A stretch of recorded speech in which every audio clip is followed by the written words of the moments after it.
Prince Naseem Hamed isn't really a prince. He is a British Arab of Yemeni descent who has taken much of the rest of the world by storm. His two-fisted punching power and showmanship, combined with his featherweight title, make him one of the most celebrated athletes in Europe and Northern Africa. And although his rapid ascent is nothing short of astonishing, the artist currently known as Prince expected all this and more. I totally believe from the bottom of my heart that I've got God on my side. I think I'm blessed with a gift. And I'm planning to be a legend, you know. In my eyes, I'm destined for greatness. Well, he's a living legend here in Sheffield. They see in him a genuine British sporting hero for the 1990s. A kid like them. A kid who only 3 or 4 years ago was living above his parents' shop. This is not a kid 50 times removed from them. This is a kid just like them. Well, maybe not just like them. Hamed's flamboyance, both in and out of the ring, earns him his most ardent supporters and his most fervent detractors. People either love him or hate him. There really isn't any in-between in my eyes. There's some people that think, oh, he's this arrogant little boxer or whatever, from all the crap press that they've read. He's so good, he's told people he's so good, and he doesn't bow down, he doesn't kowtow to anybody. He does his own thing. And it's that type of attitude that I think has lost him an awful lot of friends. The people only see what he's like in the ring. But he's not arrogant. He's a proud man, and he deserves to be a proud man. It's not arrogance. It's super confidence. People anywhere can be crossing their fingers, crossing their legs, and dying for me to lose if they want. But it doesn't really matter because I ain't losing. Naysayers aside, it is Prince Naseem's remarkable popularity, not his arrogance, which makes him a commercial success. We've done things with Sony, we've done things for Audi. The Adidas campaign has been unbelievable. A prince will come.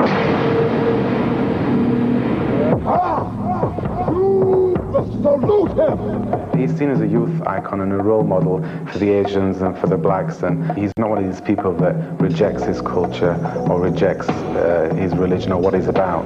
To live the life as a Muslim and train and box, it's a perfect match, perfect combination. And then you bring my family into it, where that's even the best ever. While Prince Naseem's commercial appeal isn't open to debate, the merits of his work inside the ring remain in question. Spotty opposition and a beyond unorthodox style have helped showcase his obvious talents. Among boxing diehards, though, the debate rages on. How good is Prince Naseem? What really establishes Naz and makes Naz different is the power. I've never seen one boxer leave so many people on the floor or in their trainer's arms in tears. He's made very, very good champions cry. I said to people he can go from featherweight to super middle. He can go up 8 weights and beat right up the super middle weights. In my opinion, he's in the same group with the top 5 or 6 or 7 featherweights or super featherweights in history. Lofty praise, but at 5 feet 3 inches, Hamed's ability to fight effectively at dramatically higher weights is doubtful. In fact, until he proves himself in America against top-flight competition in his own division, the celebrity he's used to in the UK and the Middle East will be reserved for those parts of the world. He couldn't be just another boxer in America. You know, he couldnn't just be an Arturo Gatti or a Junior Jones, and no disrespect to those 2 very fine champions. He will have to be a big star. I wanted to become one of the greats. You have got to do it only in America. I keep saying that I'm here on business and I'm ready to conquer America. So they may be thinking, who's this flash little guy coming up, you know, and we've heard plenty of things about him, but when I say I'm ready to conquer America, I mean I'm ready to conquer America. An extraordinary build-up here in New York. Kevin Kelley, trained at an undisclosed location, refused to participate in pre-fight publicity for this promotion until Tuesday's news conference, when Kelley spoke and Prince Naseem decided to answer. Listen, I'm gonna trying to create a nice job for you, putting my posters up with HBO. Believe you're gonna turn the sand. Believe me. And then you could drive a cab or work at 7-Eleven. I've told you. That's what's gonna happen. That's what you got to do. Exactly what's gonna happen.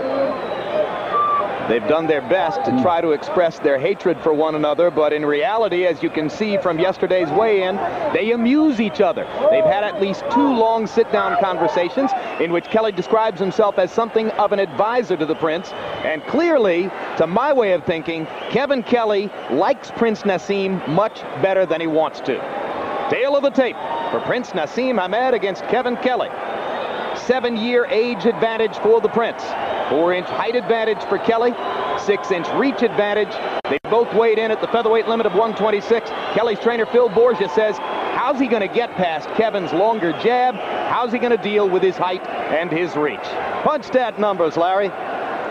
Hamed's punches are not that impressive, but he does have power. That's what he depends on. Kelley is more of a textbook fighter. You can see that the jab is meaningless for Hamed. It is meaningful for Kelley. Rules of the bout with Harold Letterman. Once again, Jim, the Prince Naseem Hamed Kevin Kelley fight is scheduled for 12 rounds. There is no standing 8 count, no 3 knockdown rule. Only the referee can stop the fight, and it cannot be saved by the bell in any round, including the 12th and final round. Jim. All right, Harold. And Kevin Kelley will make the first entrance into the ring, accompanied by music which he has rewritten with lyrics of his own.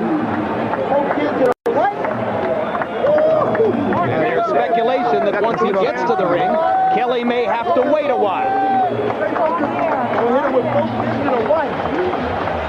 50 professional fights for Kelley. He looked extraordinarily well conditioned at the weigh-in yesterday. Observers there oohing and eyeing at the Kelley physique, and the sign that he has worked himself to a frenzy to prepare for this night.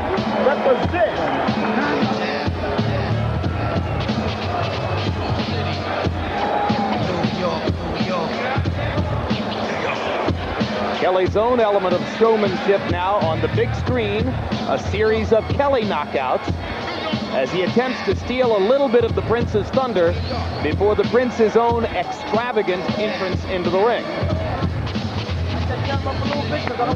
Kevin told us in advance that he would not leave his dressing room and march out to the ring until the videotape was completed, which may leave some here in the crowd wondering exactly what it is they're watching. But the boxing fans know.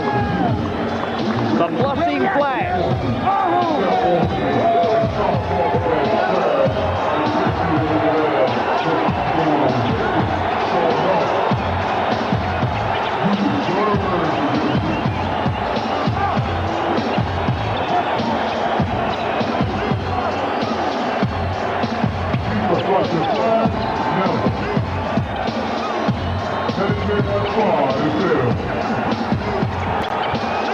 Kevin Kelley a little bit past his peak, but as Kennedy McKinney showed, when a veteran fighter is faced with a big opportunity and a big challenge, and if they go back to work at it, they can revive themselves. And as you take a look at Kevin's record, you might reflect that he's fought 14 times as a professional in Madison Square Garden, but never here in the big room, always in the small room next door. He has fought here in the big room as an amateur while winning Golden Gloves titles in the New York region.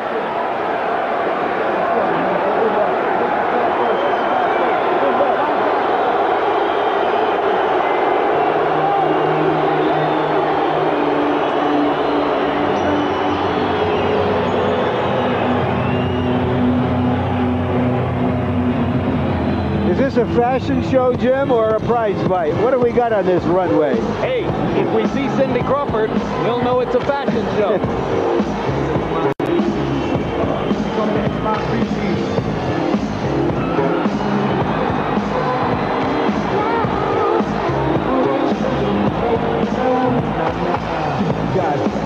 Remember, just debate to make contact. Title by me and my feet. This is so silly, it's kind of great.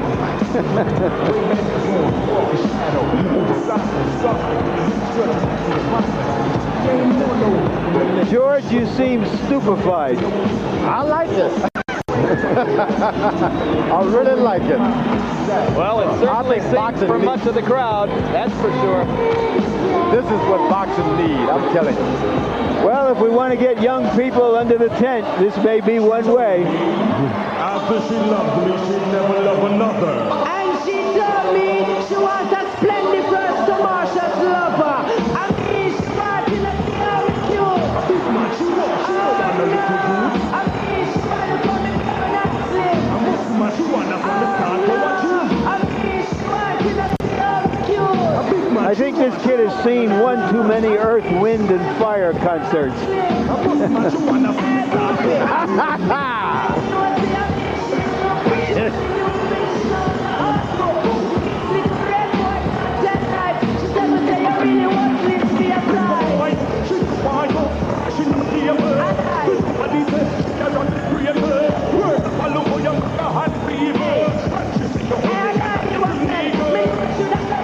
The promotion has budgeted 10 minutes for this. Kelley and his trainer Phil Borgia have been told that it could take as long as 10 minutes. Borgia in the ring has the pads on his hands and is inviting Kevin Kelley to go ahead and warm up against the pads. The two of them building their anger and stoking a fire that's been burning for months, while the Prince dawdles behind the screen. Hector Camacho, Jorge Paez, Michael Jackson, and P.T. Barnum all rolled into one. You know, when you're accustomed to doing things like this in your home and you come out and don't do it when you're abroad, it can mess with your psyche. So he may be trying to protect every little edge he has. Well, he knows he owns London. He now believes he owns New York. Believing is half of it. George, do you think that a prize fighter's stardom is transferable the way a rock group's stardom is when you come across the ocean? If you win, you're able to do it, but you've got to win, and you've got to win big. Kelley moving and dancing and pumping punches as he walks around the ring. He offered to us that he thinks he's seen some of Hamed's opponents get distracted, get cold while waiting in the ring for the Prince to come in, and that he would not be a victim of that.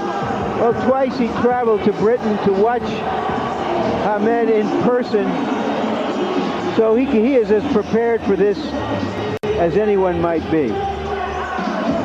Is this all smoke and mirrors? Well, smoke. And I don't mean Derek Gator.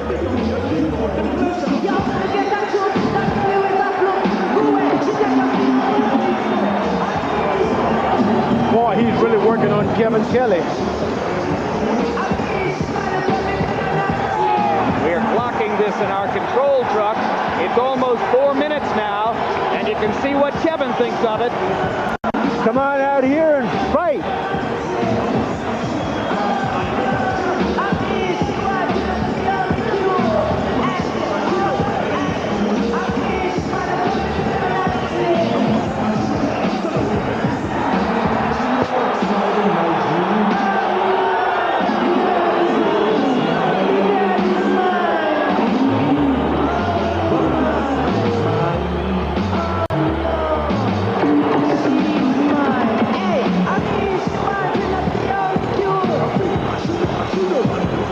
That's what I like.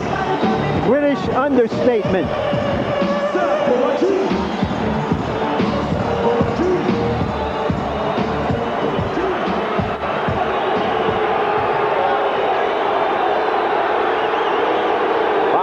And counting. And now for the first time, the boos begin to drown out the cheers.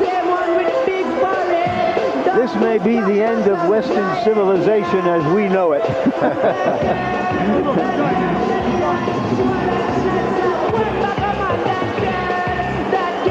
So, I'm glad we were designated to televise it.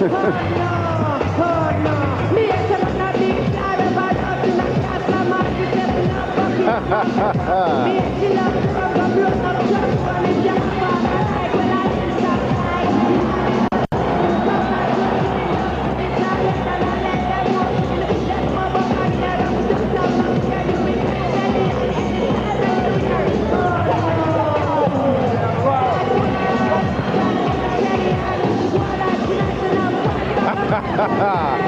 I bet my mother's watching it at home.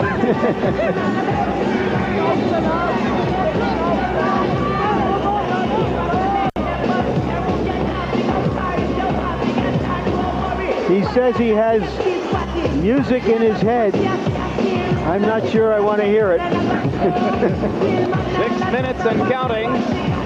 The entrance of Prince Naseem Hamed.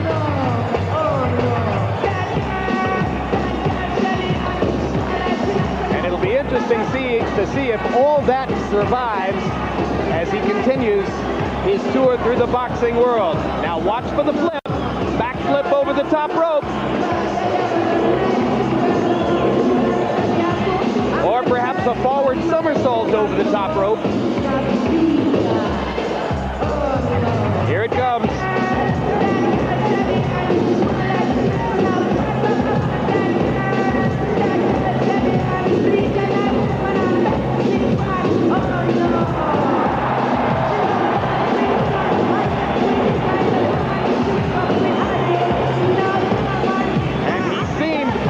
To bump into Phil Borgia, Kelley's trainer.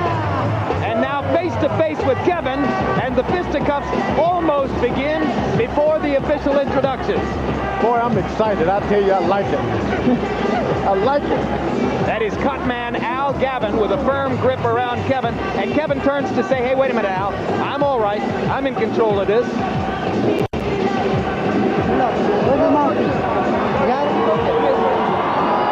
Benji Esteves checking to be sure that Hamed has brought a mouthpiece with him. Shall we show you the record? 28 wins, 26 KOs, 18 of them inside 3 rounds. He has openly predicted to Kevin Kelley's face that he'll knock him out in the 3rd round. Let's go up to Michael Buffer.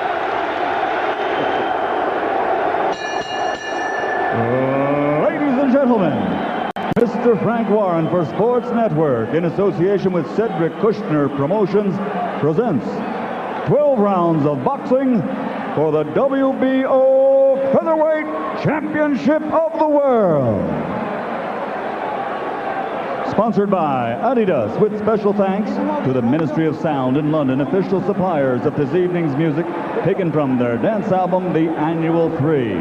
This bout is sanctioned by the World Boxing Organization. President and supervisor at ringside, Francisco Barcasel. It is also sanctioned by the New York State Athletic Commission, Chairman, former Olympic gold medalist and 2-time world heavyweight champion Floyd Patterson. Commissioners in attendance at ringside, Rose Trentman and Melville Southard. First Executive Director, Tony Russo. Executive Director, Jim Bosanello. Director of Boxing, Bob Duffy. Our physicians at ringside, Dr. Arnold Illman and Dr. Rufus Sadler. Timekeeper at the bell is Jim Borzel. The 3 judges scoring this bout on a 10-point must system will be Jose Rivera, Victor Salamone, and Eva Shane. And when the bell rings, the man in charge of the action, your referee, Benji Esteves. And now, for the thousands in attendance and the millions watching around the world, ladies and gentlemen, from Madison Square Garden, New York City, let's get ready to rumble!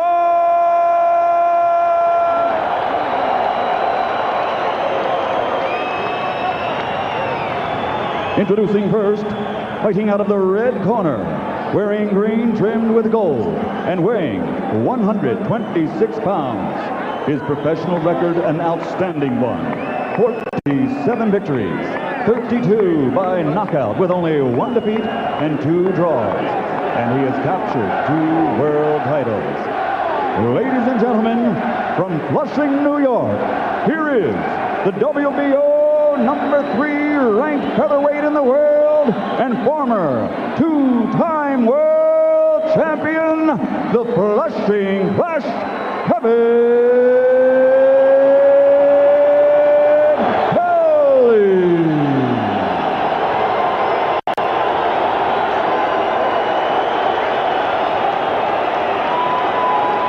And his opponent, fighting out of the blue corner, wearing leopard with Adidas trim, he weighs 126 pounds also. And he also has an outstanding professional record of 28 consecutive victories without a blemish, 26 by knockout. And he also has captured 2 world title belts. Tonight, he comes to America to show the world he must be considered as pound for pound among the best in the world. Ladies and gentlemen, from Sheffield, England, the reigning undefeated WBO Featherweight Champion of the World, presenting Prince Naseem.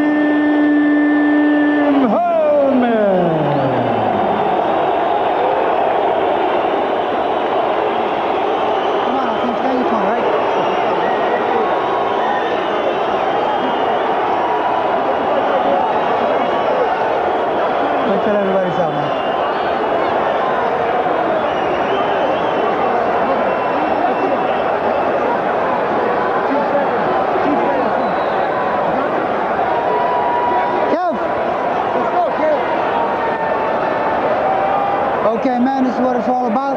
Remember, protect yourself at all times. Obey my commands at all times. May the best man win. Touch up. Let's go. Come on, guys. Touch it up. All right, let's do this. Inquiring minds want to know, is Hamed a prince or a frog? George, what's your hunch? Who has the psychological upper hand as the result of all that took place in the last 12 minutes? Well, the Prince is doing his thing. When another fighter starts to partake in it, he's at a disadvantage. And that's what happened. Kelley started to go into the wrong kind of stuff. He didn't need that. He got into Naz's world. It'll be interesting to see if it diminishes him in any way. He started to trash talk. The next thing you know, he'll start fighting trashing. They're both southpaws, although with Naseem Hamed, it hardly matters. He will whirl and spring in the air. He'll throw punches at odd angles from either side. Kevin Kelley has an outstanding right jab. First hard punch of the fight is a straight right hand by Naseem.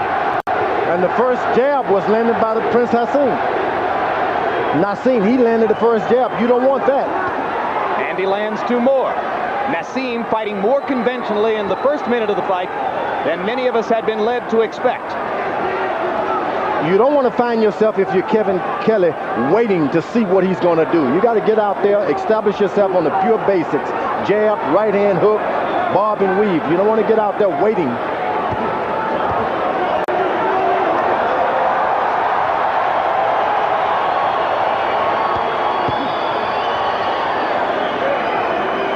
Kelley has missed with most of his punches so far. Hamed has been able to land straight right hands. Now Hamed switches to a conventional stance. Kelley, it seems, has a bad right eye. He seems to react as soon as it's touched by any punch. Well, you saw the swelling in the Derek Gainer fight, the bad swelling on both eyes in the Alejandro Gonzalez fight.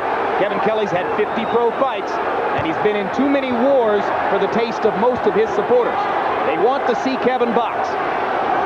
So far, Hamed has beaten Kelley to the punch with both hands.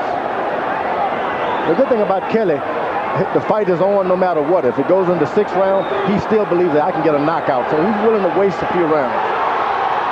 First 2 minutes of the fight, Hamed is a puzzle that Kelley is unable to solve.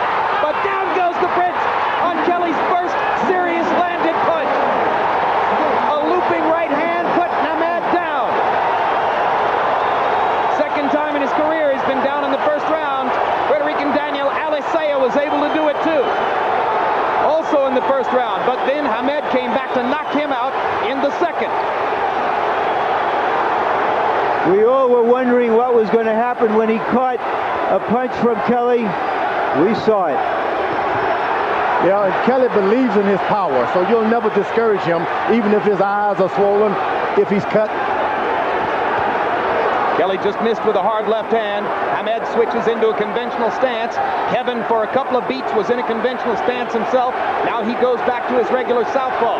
Ahmed switching from side to side as he faces the man who has floored him in the first round.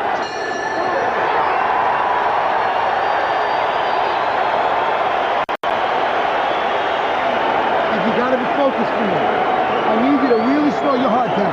Water, I got that. Spit. Spit. You need to look at me. You need to really look at me. There's two things we gotta do.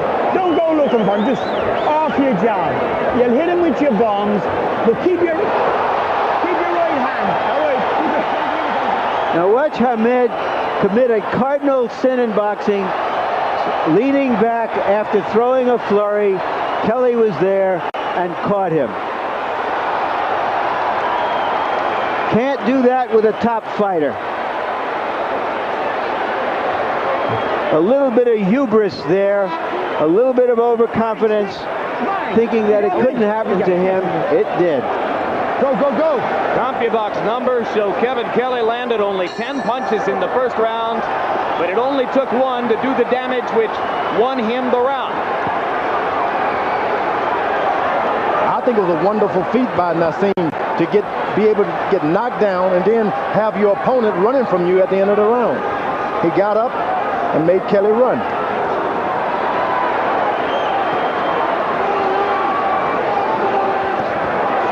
Now they will get a good, powerful right jab by Kevin Kelley. Strong jab, backs Naseem up. Naseem in the ropes. First time he's been in the ring with a fighter of Kevin Kelley's class. The wonderful thing coming into tonight was you knew that anything could happen. And one of the things that could happen would be that the Prince was exposed as a fraud. His gloves touch the canvas, the count begins. The second knockdown for Kelley. So one knockdown in each round now for Kevin Kelley.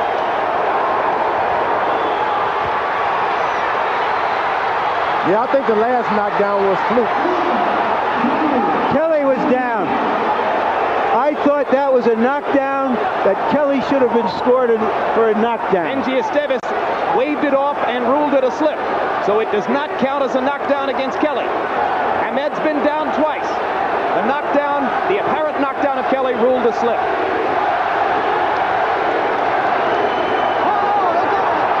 Hard right hand inside by Kelley. The Prince has not seen this kind of power before. Well, but Ahmed is supposed to have power of his own with his quickness, and we haven't seen the evidence of that as yet. I think the mistake he made, there we saw it, right there. There's the power. There's the power you were talking about. And Kelley is stunned. Hey, come on, baby. And Ahmed nods to him. Now we're in a fight. Green bay, no. Watch that over, watch that over. That's good.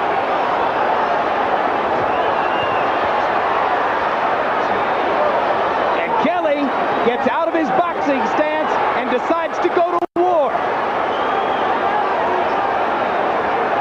Now he settles back. The more Naseem decides to be orthodox, the more trouble he gets himself into. So it's at his advantage to stay wild. Drop your hand, make this guy wait for you. Kelley lands a hard chopping left and another. Naseem seemingly beginning to weather Kevin's punches a little bit better. You can see Naseem is trying to get the rhythm to Kelley, and he's not able to do that. Dropping his hands, switching from side to side. Now he goes back into a boxing stance. 5 seconds. Round 2 is going to come to a close, having seen knockdowns for each fighter.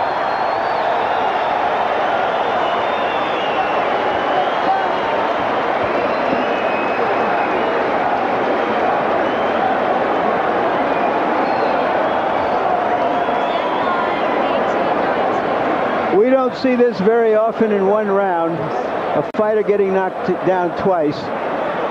You saw that Kelley landed a left and then a right. The first one was a knockdown. The referee was a little late getting in as he got up again. But he did bounce up, give him that, and they're flush on the jaw.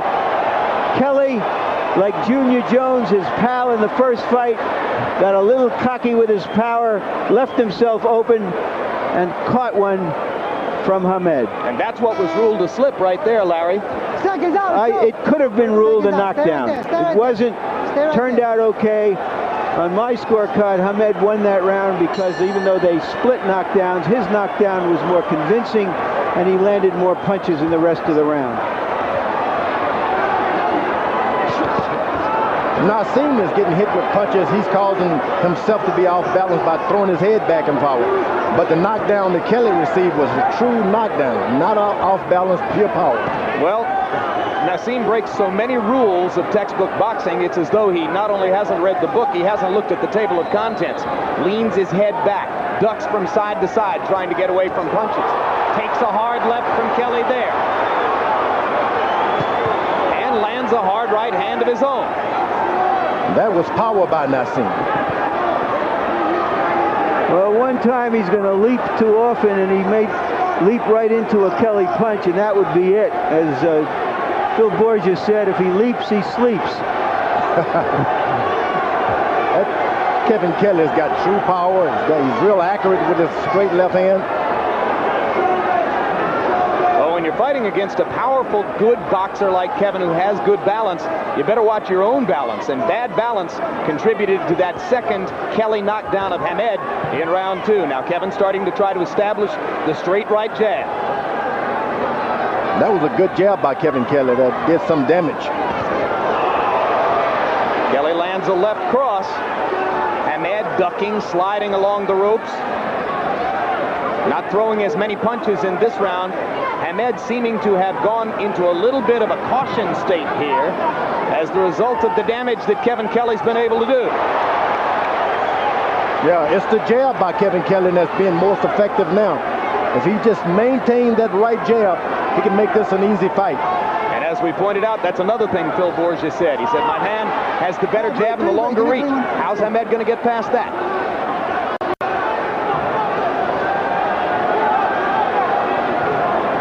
In other fights, he's had his ways. He hasn't been in with anybody as good as Kevin Kelley. Hamed seems to see dropping his hands in there is not getting him any advantage. So dropping those hands with Kelley can call good night. Got to keep your hands up with a guy like Kelley. Right now, Hamed seems less unorthodox than just confused on how to break through Kelley's guard. They trade right hands. Kevin's was the harder of the two. Good left uppercut by Prince Naseem. Right hand lands again as well. Naseem starting to come out of his shell and get more aggressive again. You want to say to Naseem, stop pulling back with your head, but then you lose the total fighter. You wanted to say that to Muhammad Ali, too. Yeah, but you lose the total fighter because they do what they do and makes them so good. Let's go, let's go. Face that way. Sit down. Sit down. Good boxing. Look at me. You're not listening. If you don't use your jab and if you don't move your head, we're going to run into difficulties, and I don't want that. What we worked on to get this guy out of here was our tempo. Correct? Gotcha. When you're hunting a peanut, think what you did to Craig. Think what you did to Flat Top. Think what you did to Judah. Think all these things, how you let them hands go. Why all... Bang, step back, bang, step out. You get him up. You got me? Just don't get in a war with him. Pick him off. You will gradually break him up off your jab. Yeah. You understand? Bing, bing. Bang, then come back with it. Got me? You break him up on it. He's had his fun now. He's had his fun. You start giving it to him. So now it's Brendan Engel, Prince Naseem's trainer ever since he saw him on a schoolyard when he was 7 years old, asking his fighter not to get into a war. He wants him to pick Kelley off with his jab. Ping, ping. That's not an easy thing to do. When you're fighting a boxer with a jab, you almost have to war. Get into a war. Kelley's got a good left jab, right jab. He sure does. Naseem lands a couple power punches. Kevin Kelley lands a hard left hand. Kelley misses with the right and misses wildly with the right. But Naseem not in a position to counter either time. Hard left hand up top by Prince Naseem Hamed. Okay, watch ahead. Let's go. Watch that elbow.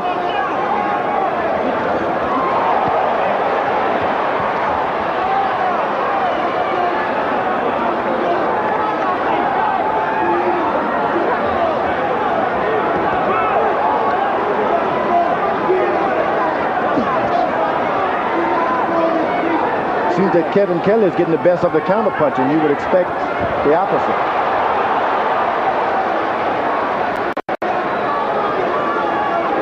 They trade in short bursts and flurries. Naseem landing more accurately in this round than has been the case before, but taking some leather in return. Down goes Kelley on two hard left hands. 6, 7, 8, 3 hands. Back up. Now they're even. Both fighters down twice in the fight. Ooh, a good blistering right hand by Hamed. Kelley a little slow to respond here. You got to be careful mixing up with Kelley because he can fight. And that's going to be ruled a knockdown as Naseem's glove grazed the canvas. So there's the count for that. Third knockdown of Hamed by Kelley, and the Naseem advocates in the crowd boo that. Hard left hand by Kelley, and a right hand shot. Leaping right hand by the Prince. Ooh. And a hard left. And Kelley's down for the third time. Whoa! 6, 7, 8, 9. He's got a half a minute, and he is definitely hurt. And the fight is over. He's for real. The Prince is for real. Punching power, George. It's almost like De La Hoya. You don't know where they get the power from. What we just saw was the Hagler Hearns of featherweight fighting. We have never seen a fight like this in the featherweight division on this level. Unquestionably the most memorable fight of 1997, and Kevin Kelley doesn't want it to end. What were there in this fight? 6 knockdowns?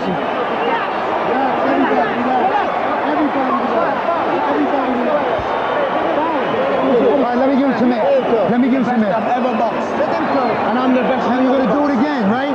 And you're going to do it again. Yes. Yeah. You're going to do it again. Stop for more money, motherfucker. I got to kick the canvas, boy. We're going to do this again. Let's go. Give me water. Give me water. Sit down. You heard Hamed say to Kelley, you're the best I ever boxed, and I'm the best you ever boxed. Whoa. I'm telling you, they like each other.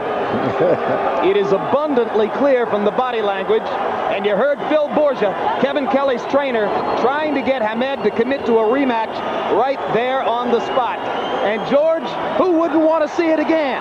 Oh, I would love to see it again. I want to see that entry again.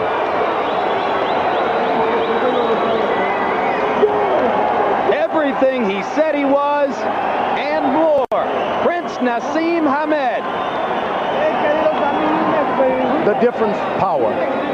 When you have power and people underestimate you, you can win a lot of fights. George, this was like your fight with Ron Lyle. Gunslinger against gunslinger. Boy, this guy's got power all in his hand. He's not putting his body into it, just hand speed. That was the first Prince Naseem knockdown of Kelley in that round. Then here's the Prince going down. I don't really think that was a knockdown. I think that this guy stooped so low, he has a tendency to touch his hands down to the canvas. Well, if his glove grazes the canvas, the referee is within his rights to rule it a knockdown, and Benji Esteves did. And then that stunning left hand, and Kevin Kelley unable to get up from that left hand. He couldn't beat the count, and Esteves very properly waved an end to the bout. A lot of that is, I just can't believe it. Kelley has that look. He just does not believe this guy can knock him down. Well, Kevin's people have been saying for weeks, we want him to box. We hope he doesn't indulge his tendency to get into a war. He couldn't resist it. Couldn't resist it. It seemed too easy. But this Prince, he has the Prince of Power. Talk about the Prince of Power. We've seen one in the 5 feet 3 inches tall, but George at 5'3", of course, he's a little stockier than other featherweights. He seems to have all his power in his legs. And let's go to Michael Buffer for the official particulars. Ladies and gentlemen, before we give the official time, how about a round of applause for the great effort by these two featherweights in the ring at this time, Kevin Kelley and the Prince. The official time, 2 minutes, 27 seconds of round number 4. Referee Benji Estevez calls a halt to the bout. The winner and still the undefeated WBO Featherweight Champion of the World, Prince Naseem Ahmed. That's right. We are positive. They're all going to do it again. We can do this right now. It's a big fight. Anyone's fight. Try to believe. Absolutely right. Well, we know now that even if Larry Merchant kisses the Prince, he ain't going to turn into a frog. Final punch stat numbers. Ahmed landing 81 to Kelley 72. Most of the punches were power punches, particularly in the third and fourth rounds. Total punches thrown, Ahmed throwing many more in the last couple of rounds to ultimately have a 30-punch edge there. They both connected a very high percentage, more or less at will with power punches in rounds 3 and 4. It was like two gunslingers in the Old West, like Hagler Hearns, like Foreman Lyle, and it wound up in favor of the Prince. Jabs, an afterthought at this point. But look at that. Who would have thought Prince Naseem would throw more jabs than Kevin Kelley? And Larry Merchant is standing by with the Prince. All right, Naseem, congratulations. Thanks a lot, my man. You describe what happened in this fight tonight. Well, first of all, I come out of the first round, and I know my job was too clean and nice and fast, but still, I wanted a bit of a fight. I wanted to cause so much excitement in this arena. It's my first night, it's my first fight in New York, Madison Square Garden, and I wanted to show the people here that I can fight. I can take it on the chin, and I can give it. End of the day, he caught me some great shots. All due respect to Kevin, but I wanted to basically take him out, and I just really want to show all my skill on the night. I wanted to make it look exciting for everybody, so I had to take some shots, but I give my shots. Now, I took his, but did he take mine? Well, we're going to watch round 1 and the knockdown in round 1 when you were knocked down. Were you? My hair looked good. Were you stunned by what was going on here? Was he presenting a different picture than you imagined? I didn't really see the shot, so I've got to give it him. But look at me, straight up. That's the heart of a lion. That is a heart of a lion. Right. A champion's heart, straight up. Compose myself, get back. Even though I got hit with some good shots, I came back and I gave him my shots, and he didn't take my shots. No. You fought in what appeared to be a more orthodox fashion than you have in other fights. Explain why. Because I was here, it's my first time Madison Square Garden. I wanted to cause some exciting. I wanted a fight. I know I can fight. I know when it comes down to it, when it comes down to heart and of the heart of a champion and getting in there and taking the fight, whatever you've got to take, you've got to give. And I give mine, and he gave his, and he couldn't take it. I knew. When did you sense that he was weakening and that he couldn't really take your power? Well, I started getting closer and closer. I knew once I hit him, now he went down before I took him out, and the referee looked in his eyes and he couldn't take any of it. He couldn't take no more. The referee let me at him again. It'd have been the best. All right, look at that. There you go. There you go. Now, if I didn't walk up to him as fast as I did, he wouldn't get up. Second round. There you go. All I hit him with a perfect right hand. Now look, you can see him smiling, but he knows the pain. I was smiling when he hit me. I was smiling, but at the end of the day, my feet was back together, my head was clear. I got up straight away, composed myself, and took him out. It seemed that both of you liked and respected each other. Definitely. Kevin is a very, very nice guy. I get on with Kevin, I got on with Tom Johnson, all the American fighters, the great guys in and out the ring. So at the end of the day, I just want to fight. And I did that, and I took him out. I came to America, I proved myself. I'm 29-0. What can I say? The last time they've all gone knockouts now from 94. I've stopped every one of them from 94. Repeat what you said to Kevin at the end of the fight. Kevin, you're probably one of the best I've boxed, if not the best. I know I'm the best you've boxed, and he said that to me and all. And we've got great respect for each other, but at the end of the day, I am the world champion, and people have got to realize I am the champion of the world. Thank you very much, Prince. Jim, George. All right, well, George, here's the good news. As long as the carousel continues, this contract stretches for 6 fights, and the Prince isn't asking for any gimmies. He'll fight Kennedy McKinney, he'll fight Wayne McCullough, he'll fight Marco Antonio Barrera, he'll fight Derek Gainer, he'll fight Arturo Gatti. You pick any name at 122, 126, or 130, and this guy says he's ready to fight him. And you know, for the first time, I want to be at all of those boxing matches. I've enjoyed myself tonight. Never seen anything like it. You're going to be at all those boxing matches. I'm going to be there. I love it. That smile is going to get bigger and bigger. But at the end of the day, as long as he keeps sticking his chin out and getting hit like that, doesn't it stand to reason that some faster gun is going to come along? Oh, it happens in boxing anyway, but look, we're going to enjoy ourselves until it happens. It's wonderful. I mean, I feel real good about this. You should launch another career and try an entrance like that. You missed that. That was some kind of silhouette. I don't know if I have. Did you let somebody else get to that first when it could have been your thing? This guy's beautiful. He's a prince, the prince of entertainment. Will we see other fighters, particularly in the higher weight classes, trying to fight with that extraordinarily unusual style that he exhibits? Something is going to have to happen because, listen, how do you top this show? If you're a boxer sitting in your home watching this, you say to yourself, I've got to reinvent myself. If I'm going to go back out in Madison Square Garden and places like this, I can't come out with the old robe and up 2, 3. I've got to do something to reinvent my career. This guy would probably revolutionize entries of boxers. Well, leave aside the bizarre biting incident in Las Vegas. Everything Oscar De La Hoya accomplished this year, Roy Jones's remarkable revenge victory over Montel Griffin, this unquestionably the most memorable fight of 1997, and not least of all because of the valiant Kevin Kelley, who's with Larry Merchant right now. If I would have kept to what he was saying, I would have won. To the game plan, it would have been Okay, Kevin, thank you very much for a terrific and a memorable fight. You give us your version of what happened and why it happened to you at the end. Well, the biggest thing, I'm so sorry to people in New York. I was protecting my house and my house that Ruth built. I deviated. That's what I did. Phil was telling me the right information. We trained the right way, and what happened was I had him big time. I could hurt him when I hit him. I hit harder than he did. When I felt his power, it wasn't as big as he said it was. It wasn't big as everybody thinks it is. And I showed him mine. And when I showed him mine, I hurt him. And the difference was, I blame myself for getting over anxious and becoming acceptable to get hit by him. When you hit a guy that hard and you knock him down, there's a tendency to believe you can do it again and want to get rid of him, right? I did it many times, and that's what happened. I kept doing it. I continued to do it, but the problem was I wanted to keep him there. And because I wasn't keeping him there, I started getting over anxious, and that's when I got caught with the first punch that knocked me down. It was more of a flash knockdown, but like I said, I get up and I continue. All right, let's take a look at what happened in round 1, your knockdown of him. Right here, I'm setting him up. He's getting over anxious. I noticed when I hit him with the first punch, I said, man, every time I hit him, I hurt him. Everybody says about crystal chins. One thing about him, I showed tonight, he's not as good as he says he is. He's a good fighter. I give him most due respect. He's champion tonight.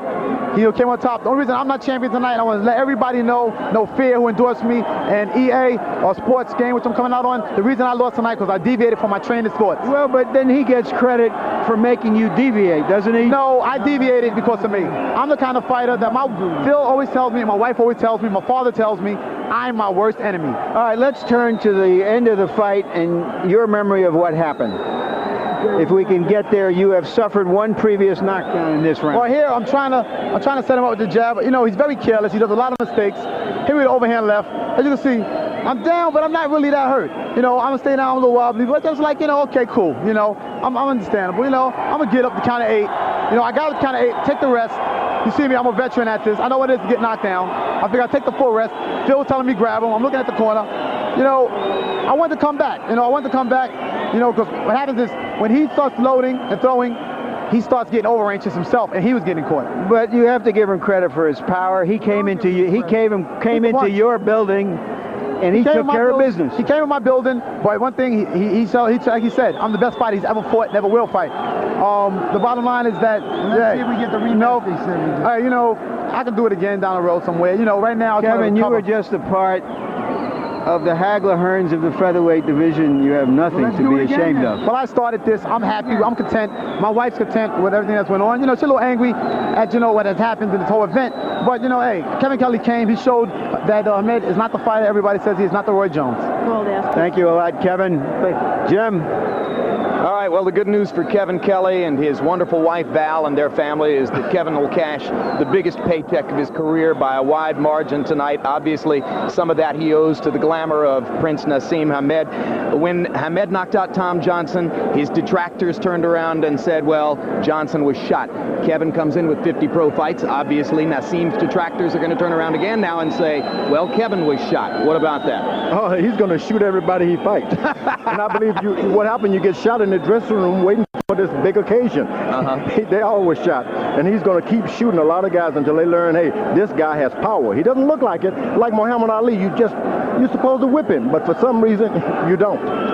When Kelley knocked him down in the first round, you might have thought that the Prince would lose his psychological mastery of the event. So far away from home, you would expect it from a young fighter. But he didn't. No, he showed bravery, and that's another addition to his repertoire. This guy's got a lot of things that we're going to be really having a good time watching in the years to come.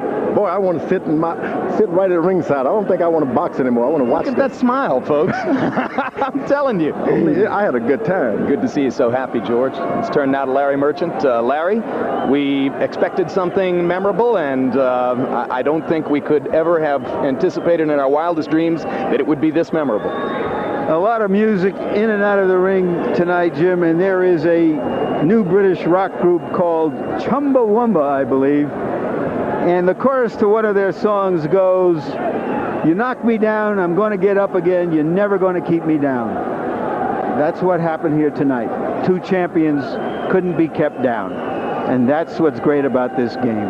5 more fights in the contract, folks. Stay with us as the Prince Naseem Hamed carousel continues here on HBO Sports. And we'll have more on what happened in the ring here in just a moment. Let's look ahead to some upcoming programs.